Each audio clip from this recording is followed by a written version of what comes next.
त्यानंतर आपण थेट जाऊयात जालन्यात अंतरवाली सराटीत छत्रपती संभाजीराजे बोलतायत। मनोज जरांगे पाटील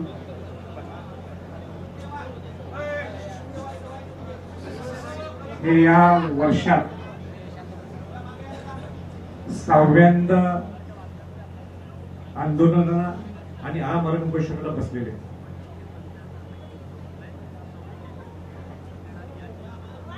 ही महाराष्ट्रातल्या इतिहासातली शर्मेची बाब आहे की एक व्यक्ती समाजाला न्याय मिळवून देण्यासाठी आपली जीवाची बाजी लावायला बसलाय आणि त्याची दखल किंबहुना त्याच्यावरचा निर्णय आजही सरकारने घेतलेला नाहीये।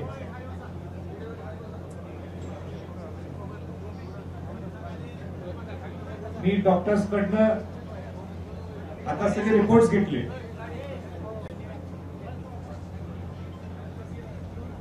परवा रायगडवर मी गेलो होतो असताना त्यावेळी मला कळालं की मनोज जरांगे पाटलांची तब्येत खालवलेली आहे आणि म्हणून आज त्यांची तब्येत पाहण्यासाठी त्यांची तब्येतीची विचारपूस करण्यासाठी आता शेवटी त्याचा जीव हा तुमच्यासाठी आहे, आता जीव महत्वाचा आहे आणि म्हणून त्या छत्रपती घराण्याची एक व्यक्ती म्हणून त्या नात्याने मी आज त्यांची तब्येत पाहायला आलोय। अत्यंत मला दुःखी वाटतंय, वेदना आहेत की एवढी तब्येत खालावून सुद्धा आता तर त्यांनी सलाईन सुद्धा घ्यायचं बंद केलेलं आहे आणि सरकार निवांत मुंबईला एअर कंडिशन ऑफिस मध्ये बसलेलं आहे आणि विरोधी पक्षातले लोक सुद्धा ही निवांत ही सगळे जे काही माहोल तयार झालाय किंवा जे काही इथं चाललंय हे नुसतं बघण्याची भूमिका घ्यायला लागलेली आहे। हे चालणार नाही। आज तुमची कॅबिनेट आहे ना, काय टाळा वाजवायचं नाही, काही वाजवायचं नाही, टाळा अजिबात नाही वाजवायची, काय टाळा वाजवायचा विषय। आज कॅबिनेट आहे ना, घ्या ना निर्णय, मग हो किंवा नाही म्हणून टाका। ही काय पद्धत आहे? एवढं तब्येत स्वतः इथलं मेडिकल रिपोर्ट जातो तिकडं, मेडिकल रिपोर्ट इतका वाईट आहे, काही होऊ शकते आणि त्याला तुम्ही जबाबदार असणार। मग मला जे काय मनोजना बोलायचंय, मनोज जरांगे पाटलांनी मी सांगितलं मला काय बोलायचंय त्यांच्याशी, माझी चर्चा सुद्धा झालेली तब्येतीच्या बाबतीत आणि त्यांनी मला शब्द सुद्धा दिलेले।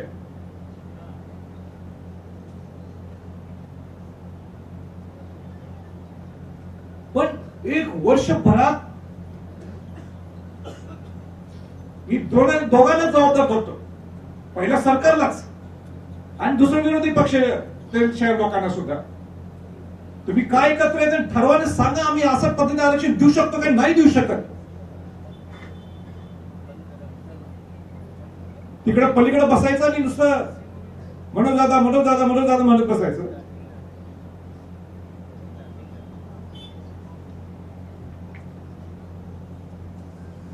हे काय बरोबर नाहीये।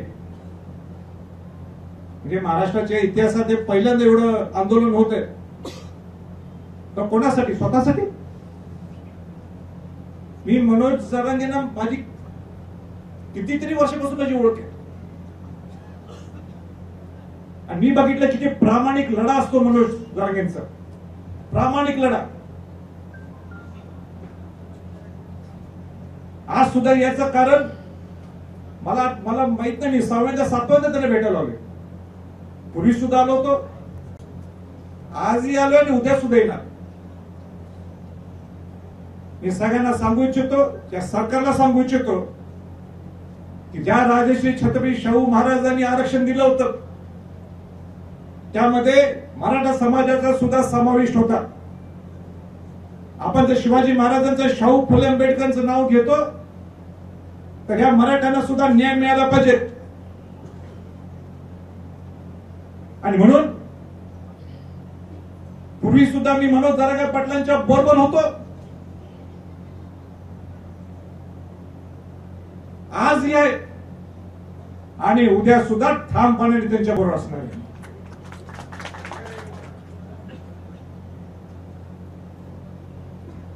आज बऱ्याच गोष्टी मी बोलू शकतो, पण मला आज एकच लक्ष केंद्रित फोकस मला हलवायचा नाहीये आणि म्हणून मी ह्याच्यासाठी एका ठिकाणी एक फोकस घेऊनच आलोय, तो म्हणजे त्याची तब्येत. तब्येत व्यवस्थित असली तर आपण सगळ्या गोष्टी पुढे करू शकतो. आणि सरकारला माझी सूचना आहे की तुम्ही रिपोर्ट्स घ्या, मेडिकल रिपोर्ट्स घ्या, काय किडनीची फंक्शनिंग आहे देव जाणे, काय लिव्हर फंक्शनिंग आहे देव जाणे, ब्लड प्रेशर ड्रॉप झालेलं आहे.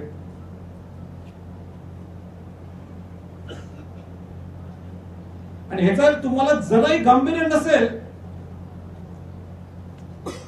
तर उपयोग आहे तुमचा सत्तेत राहून. आणि विरोधी पक्षाच्या लोकांना सुद्धा मला हेच सांगायचंय, पूर्वी वर्षभरात मी टपाटप फटाफट इथं आले, आता कुठे आहे तुम्ही सगळेजण? काय तुमची राजकारणाची वेळ आली, विधानसभा आली म्हणून आता मनोज जरांगे पाटील नकोय, हा मराठा समाज नकोय, हा बहुजन समाज नकोय? हे नाही चालणार, हे अजिबात चालणार नाही. म्हणून आता मी जास्त काय आणि आश्वासन दिले होते, हे करतो ते करतो, गुलाल लावून घेतला होता, त्याच्यावर आता काही भाष्यच नाही. म्हणजे मनोज जरांगे पाटलांनी परवा 5 ते 6 मुद्दे तुमच्या पुढे समोर ठेवलेत, त्याच्यावर भाष्य तुम्ही करायला पाहिजे. सरकारने तर करायलाच पाहिजे का तुम्ही बसले सत्तेत?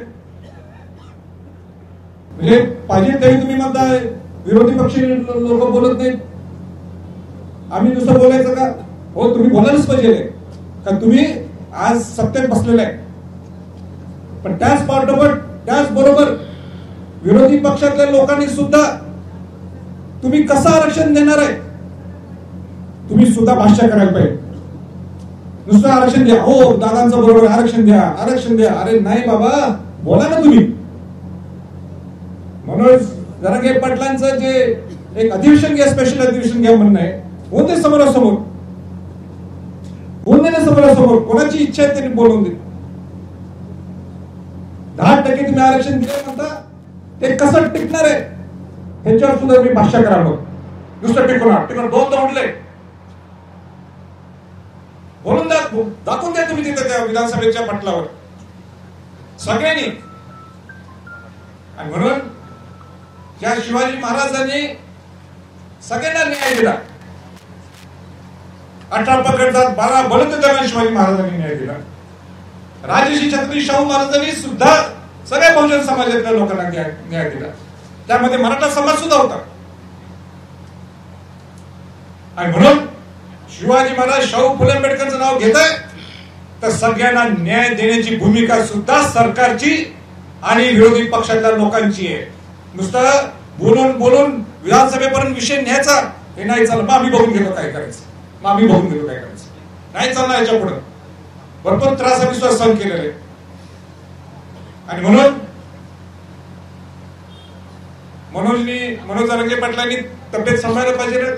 जे काही तब्येतीचं बोलायचंय त्यांच्याबद्दल मी त्यांच्याशी व्यक्तिगत बोललो, मी जाहीरपणाने बोलत नाही. तर त्यांनी मला असा शब्द दिलाय कारण त्यांचा जीव आमच्यासाठी फार महत्वाचा आहे, समाजासाठी महत्वाचा आहे.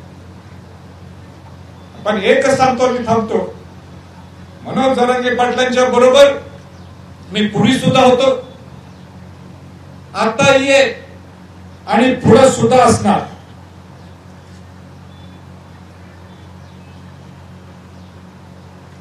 आणि माझी तर सूचना या मुख्यमंत्री यांना, उपमुख्यमंत्र्यांना,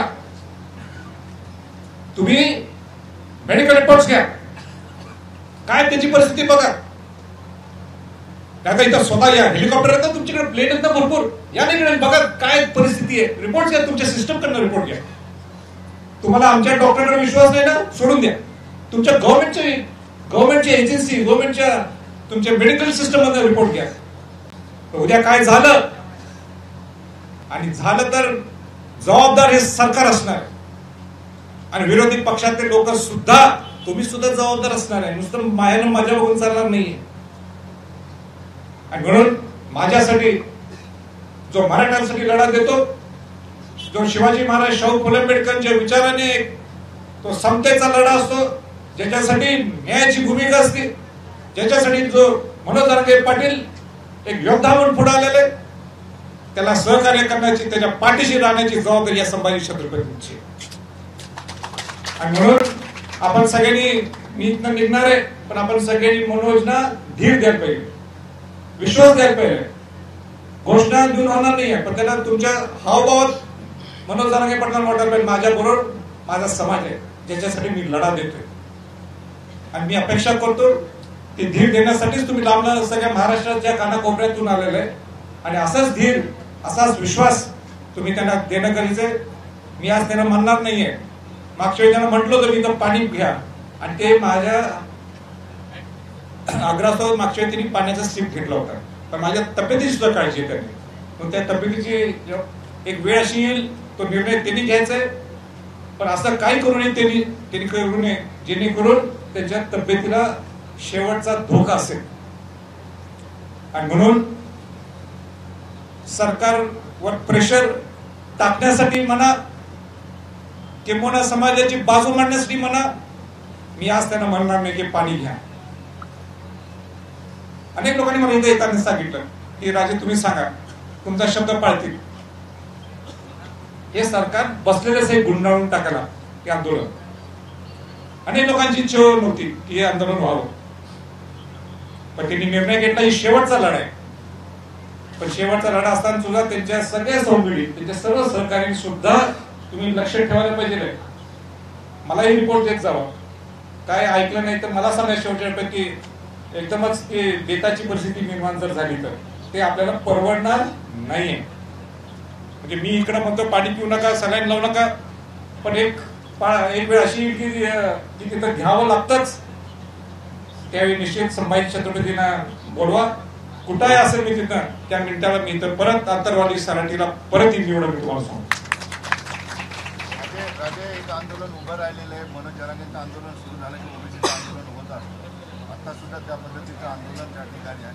कसं म्हणतात? हे बघा, स्पष्ट मला सांगायचंय की शिवाजी महाराजांनी ज्यावेळी स्वराज्य निर्माण केलं, हिंदवी स्वराज्य निर्माण केलं, त्यावेळी सगळ्या घटकातल्या लोकांना घेऊन स्वराज्य निर्माण केलं. राजश्री छत्रपती शाहू महाराजांनी सुद्धा जे आरक्षण दिलं, त्यांनी काही नुसतं मराठ्यांसाठी दिलं नाही, सगळ्यांना, अनुसूचित जाती, जमाती, ओबीसी आणि मराठ्यांना आरक्षण दिलं होतं.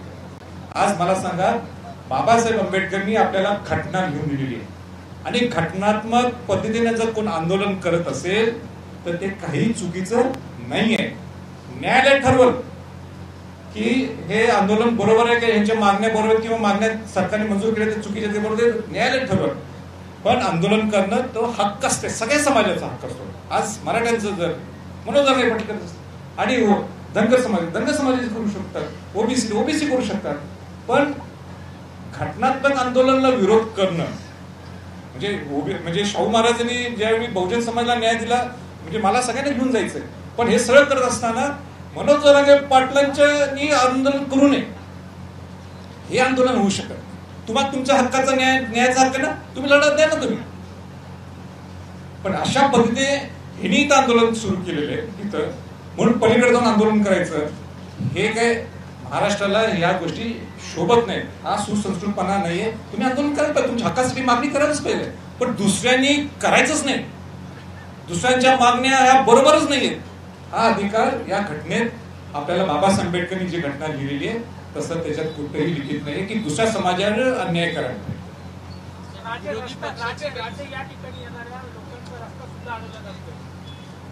नाही, हे जे मला म्हणून आज येण्याचं सुद्धा मला एक कारण आहे, की मी ज्या 2 दिवस या गोष्टीची ऐकायला लागले, मारहाण व्हायला गेलेली आहे, रस्ते अडवा लागले, हे काय बरोबर नाही ना. जसं मी म्हटलं, घटनात्मक दृष्टिकोनाने सगळ्यांना आंदोलन करायचा अधिकार आहे.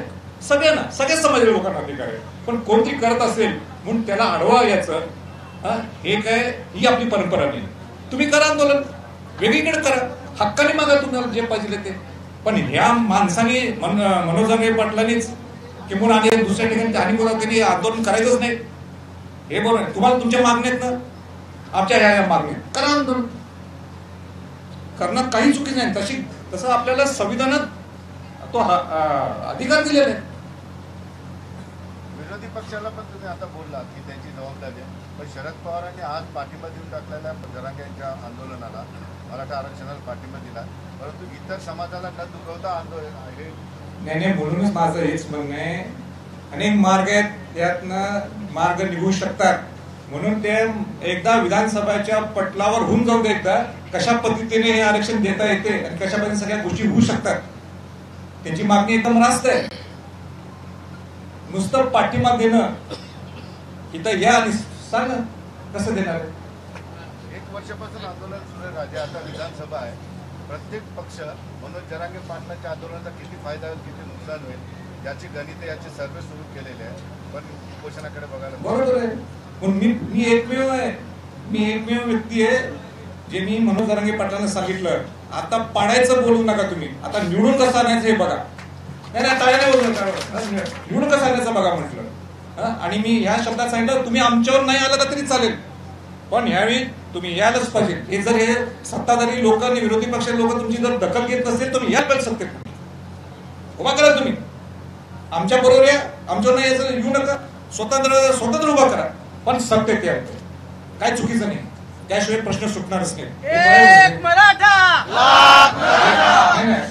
हे म्हणजे ही तब्येत पिढी खालवली आहे ते मला बघवत नाही ते.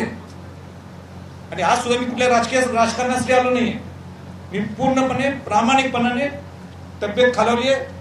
एक गरीब मराठ्यांसाठी न्यायाची भूमिका देण्यासाठी लढा उभा करतो. उद्या काय झालं कोण म्हणजे किती कोण जबाबदार असणार आहे. माझं मन काल बेचैन झालं होतं, मी उद्या काय गडबड झाली तर संभाजीच्या तुम्ही पोहोचलंच नाही तिथं.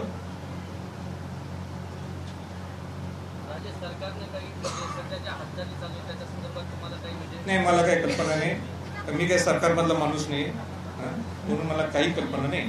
नुसतं एवढंच आता इथं मला लक्षात आलं की कॅबिनेट आज आहे, एवढंच माझ्या कानावर कोणीतरी गाठलं. विरोधी पक्षाच्या प्रमुख नेत्यांची अद्याप भूमिका काही स्पष्ट झालेली नाही, म्हणून मी सांगितलं ते स्पष्ट होण्यासाठी एकच जागा आहे, आणि ते सुद्धा मनोज जरांगे पाटलांची मागणी आहे, ते म्हणजे विधानसभेच्या पटलावर ही चर्चा होणं गरजेचं आहे. अजूनही वेळ गेलेली नाहीये. सगळ्यांनी मिळून मनोज जरांगे पाटलांचा कोणी गेम करू नये, कोणी फसू नये, आणि त्याला एकच मार्ग आहे, तुम्ही बोलवा. तुम्हाला आज कॅबिनेटमध्ये निर्णय घेता येत नाही ना, तुमचं आणि काही म्हणणं ना, माझं तुझं करत बसताय, घ्या ना तुम्ही विधानसभेच्या पटलावर यांनी सांगा, भूमिका स्पष्ट करा. राज्य मराठा समाज, ओबीसी समाज एक आमने सामने ठाकलेला आहे. त्या गडबडीमध्ये छत्रपती शिवाजी महाराजांच्या झेंड्यावर प्रतिमा होती, तो झेंडा फाटला गेला. काय म्हटलं? झेंडा फाटला गेला. शिवाजी महाराजांचा झेंडा होता मराठ्यांच्या गाडीला, तो फाटला गेला. समाजाच्या पुढातानीमध्ये तो फाटला गेला. हे माझी सगळ्यांना सूचना आहे की जे मला माहित नव्हतं, म्हणजे तुम्ही बोलून दाखवलं की तो झेंडा काहीतरी फाटला गेला किंवा काढला गेला. शिवाजी महाराज हे सर्वांचे, शिवाजी महाराज हे 18 प्रकट जात 12 वडोतेदारांचे, आणि म्हणून स्वराज्य स्थापन करत असताना सगळ्यांना घेऊन शिवाजी महाराजांनी स्वराज्य स्थापन केलंय. पण आपला अधिकार जो असतो संविधानिक, जर एका समाजाने जर मागणी केली तर काही चुकीच नाही. राजर्षी छत्रपती शाहू महाराजांनी 1917ला खामगावमध्ये, विदर्भामध्ये मराठा परिषद होती. शाहू महाराज तिथे गेलेले, म्हणजे बहुजन समाजाला न्याय देऊन सुद्धा आपल्या समाजासाठी, त्या नवीन पिढीला, नवीन युवकांना मार्गदर्शन करण्यासाठी त्यावेळी खामगावमध्ये विदर्भाला गेले. मराठा शिक्षण परिषद मराठा परिषद होती ती.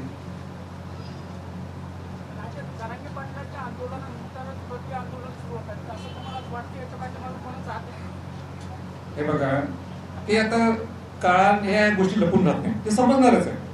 म्हणजे आज पलीकडे बसलेत म्हणून हे मुद्दाम बसवलेत का, याच्यावर चर्चा होणारच आहे. पण मी काय म्हटलं, संविधानिक पद्धतीने परत एकदा सांगतो, परत तेच सांगितलं उत्तर, संविधान पद्धतीने सगळ्यांना आपला अधिकार असतो आपलं मागणं मांडण्यासाठी, पण कोणी करू नये, हे करायचंच नाही, हे बरोबर नाही. तुम्हाला तुमचे अधिकार मागा ना, शेवटी सरकार न्यायालय ठरवलं काय भूमिका बरोबर आहे. आणि एका गावात 2 आंदोलन करणं हे काय मला नाही पटलेलं, हे आपले संस्कार नाहीये. त्यामुळं आंदोलन करणं सगळ्यांना अधिकार आहे, पण अशा पद्धतीने ठीक आहे. ओबीसी आंदोलनाकडे तुम्ही भेट द्यायला जाणार नाही बाबा, मी स्पष्ट सांगितलंय की जर काय मुद्दा रास्त असला असता, त्यांनी संविधान पद्धतीने त्यांनी म्हटलं असतं की आमच्या ह्या मागण्या आहेत, मग मी गेलो असतो ना. पण तुम्ही काय म्हणता, ह्या समाजातल्या लोकांनी आंदोलन करायचंच नाही, त्यांचा अधिकारच नाहीये, आणि ज्या गावात बसले तिथं बाजूला पलीकडे उभा करायचं, हे ईर्ष्या निर्माण करताना बोलून सगळ्यांना अधिकार आहे. आपल्या मागण्या आपल्या संविधान पद्धतीने मागणं हे काही चुकीचं नाहीये, पण हेनी केलं, मनोज जरांगे पाटलांनी केलं म्हणून पलीकडे करायचं आणि मग शिवाय द्यायचं तिकडनं, हे नाही बरोबर. तुम्ही करा दुसरीकडे करा ना, तुम्ही काहीच प्रॉब्लेम नाही. पण चुकीच्या गोष्टीला मी बरोबर करणं हे बरोबर आहे का? अजिबात नाही. ते मी शिवशाहूचा वंशज या नात्याने सगळ्यांना न्याय देणार, पण चुकीचंच काही ते करायचं त्याला मी जाऊन ते कसं करायचं म्हणजे सपोर्ट करायचं हे बरोबर नाही. माझ्यासाठी सगळे सारखे, आणि मराठ्यांसाठी जर एका समाजावर जर एकाचा प्रेम असेल तर काही चुकीचं नाही. आणि म्हणून मी मनोज जरा आता बस झाला तर मनोज जरांगे पाटलांना परत एकदा सांगायचं होतं प्रेसच्या माध्यमातून, त्यांची काळजी घ्या सगळ्यांनी. वेळ प्रसंगी मला तुम्ही त्यांचे सगळे सहकारी आणि सहकार्य तुम्ही मला सांगायचं की राजा मनोज ऐकत नाही, तुम्ही या कुठं असाल तिथं, मी तिथनं स्वतः चार्टर प्लेन घेऊन हेलिकॉप्टर मी स्वतः इथं येईन. त्यावेळी मग तिथं जबरदस्ती काय करायची मी करीन स्वतः छत्रपतींच्या या नात्याने. या छत्रपतींच्या कुठेतरी वेटो वापरायचा असतो,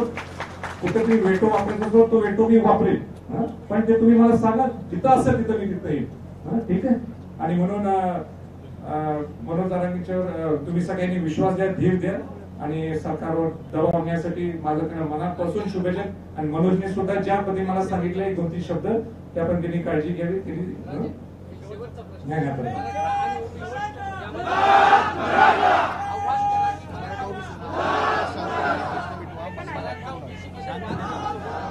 माझं सगळ्या समाजातल्या लोकांना आव्हान आहे, प्रेस मीडियाच्या माध्यमातून मराठा समाजातली लोक असतील, ओबीसी समाजातले लोक असतील, आपण सगळेजण महाराष्ट्रात राहतो, आणि हे शिवाजी महाराज, शाहू फुले आंबेडकरांचं हे महाराष्ट्र आहे, हे महासंतांचं महाराष्ट्र आहे. आपल्या मागणं हे संविधानिक हक्क असतो. आणि म्हणून माझ्या सगळ्या समाजातल्या लोकांना विनंती आहे, कुठेही कुठल्या त्या आंदोलनात गालबोट लागेल किंवा कुठल्या त्या आंदोलनात हिंसाचार वाढेल असं कुणीही करू नये. उलट आपल्या संविधान पद्धतीने आपल्या घटनात्मक जो आपल्याला अधिकार दिलाय त्या माध्यमातून आपण आपले सगळ्यांनी उपोषण करावे, आपण आपल्या मागण्या कराव्यात. शेवटी सरकारची बाजू असते, कसं द्यायचं काय द्यायचं, आणि न्यायालय ठरत असते पुढे कसं न्यायचं.